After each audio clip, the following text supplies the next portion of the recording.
नमस्कार, श्री गणेशाय नमः। दोस्तों, ग्रह नक्षत्र gospel.com पर मैं आरवी आप सबका स्वागत करता हूं। और पुरुषोत्तम मास श्रृंखला श्रेणी में आज हम अध्याय 24वां का पठन करेंगे।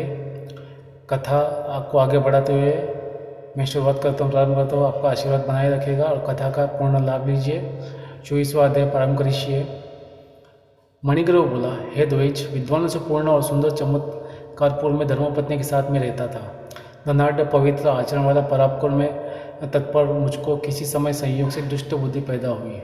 दुष्ट बुद्धि के कारण मैंने अपने धर्म का त्याग किया, दूसरे की स्त्री का सेवन किया और नित्य अपने अपेय वस्तु का पान किया। चोरी हिंसा में तत्पर रहता था, इसलिए बंधुओं ने मेरा त्याग किया। उस समय महाबलवान राजा ने मेरा घर लूट लिया। बाद बचा हुआ जो कुछ धन था उसको बंधुओं ने ले लिया। इस प्रकार सभी से तिरस्कृत होने के कारण वन में निवास किया। स्त्री के साथ घोर वन में निवास करते हुए मुझे दुरात्मा का नित्य जीवों का वध कर जीवन निर्वाह होता है। हे ब्राह्मण, इस समय आप मुझ पातके पर अनुग्रह करें। प्राचीन पुण्य के समूह से आप इस घोर वन में आए हैं। हे महामुनि, स्त्री के साथ मैं आपकी शरण में आया हूँ। आप उद्देश्य रूप प्रसाद से कृतार्थ करने के योग्य है। जिस उपाय के करने से मेरी तीव्रता दरिद्रता इसी क्षण में नष्ट हो जाए और अतुल वैभव को प्राप्त कर यथा सुख विचारो।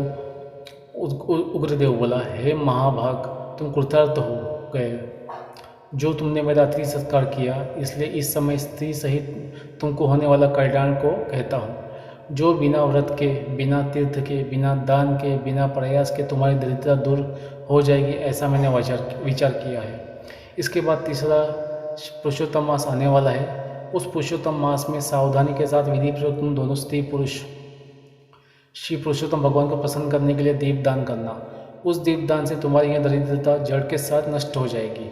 तिल के तेल से दीपदान करना चाहिए। विभव की होने पर दूत और से दीपदान करना चाहिए, परंतु इस समय वन में वास करने के कारण दूध अथवा तेल इनमें से तुम्हारे पास कुछ भी नहीं है। हे अनग, मणिग्रह पुरुषोत्तम मास भर स्त्री के साथ नियम पूर्वक इंगुदी के तेल से तुम दीपदान करना। स्त्री के साथ इस तालाब में नित्य स्नान करके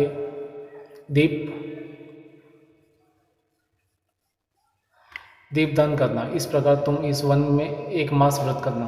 तुम्हारे अतिथि संस्कार में प्रसन्न मैंने यह वेद में कहा हुआ है, तुम दोनों स्त्री पुरुष के लिए उपदेश किया है। विधिहीन भी दीपदान करने से मनुष्यों को लक्ष्मी की वृद्धि होती है। यदि पुरुषोत्तम मास में विधिपूर्वक दीपदान किया जाए तो क्या कहना।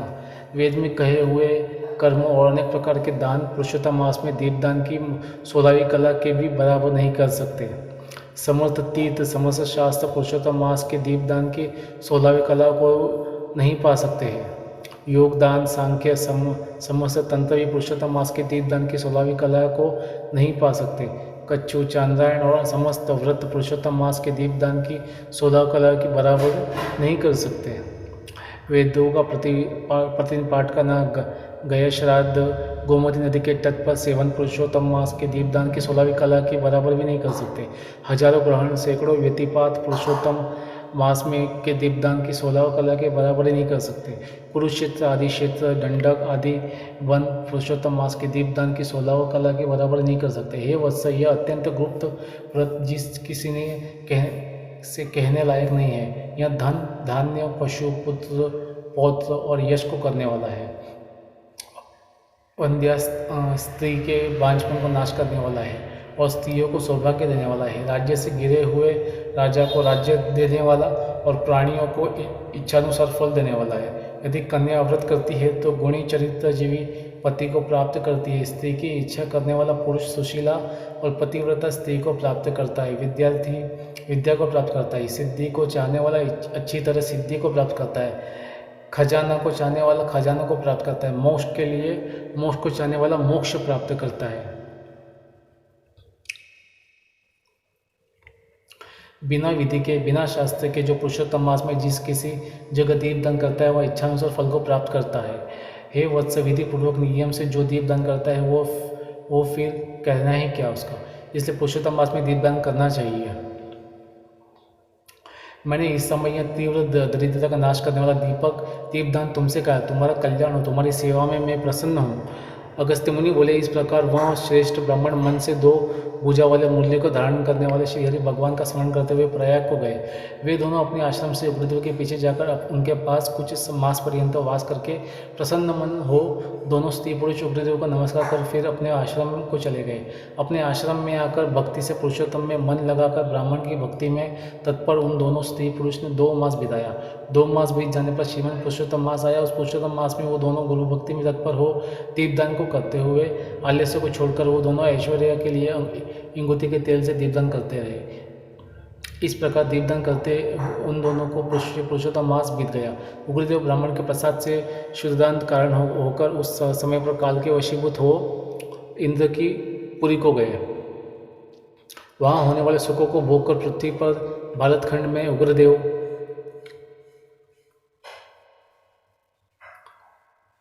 प्रसाद से श्रेष्ठ जन्म को उन दोनों श्री पुरुष ने धारण किया। पूर्व जन्म में जो तुम मृग की हिंसा में तत्पर मणिगुरु थे, वह वीरबाहु के पुत्र चित्रबाहु नाम से प्रसिद्ध राजा हुए। इस समय यह चंद्रकला नाम की जो तुम्हारी स्त्री है, वह पूर्व जन्म में सुंदरी नाम से तुम्हारी स्त्री थी। पतिव्रत धर्म से यह तुम्हारे अर्धांग की भागिनी जो स्त्री प्रतिव्रता होती है, वो अपने पति का पुण्य आधा भाग लेने वाली होती है। श्री पुरुषोत्तम मास में इंगुदी के तेल से दीप दान करने से तुमको यह निष्कंटक राज्य मिला है। जो पुरुष पुरुषोत्तम मास में दूध से अथवा तिल के तेल से अखंड दीपदान करता है तो फिर उसका कहना ही क्या। पुरुषोत्तम मास में दीपदान का यह फल कहा गया, इसमें कुछ संदेह नहीं है। जो उपवास आदि नियमों से पुरुषोत्तम मास का सेवन करता है उसका तो कहना ही क्या। वाल्मीकि मुनि बोले, इस प्रकार अगस्त्य मुनि राजा चित्रभाव के पूर्व जन्म का वृत्तांत कहकर और राजा चित्रभाव के बाहु से किए गए सत्कार को लेकर तथा अक्षय आशीर्वाद देकर चले गए।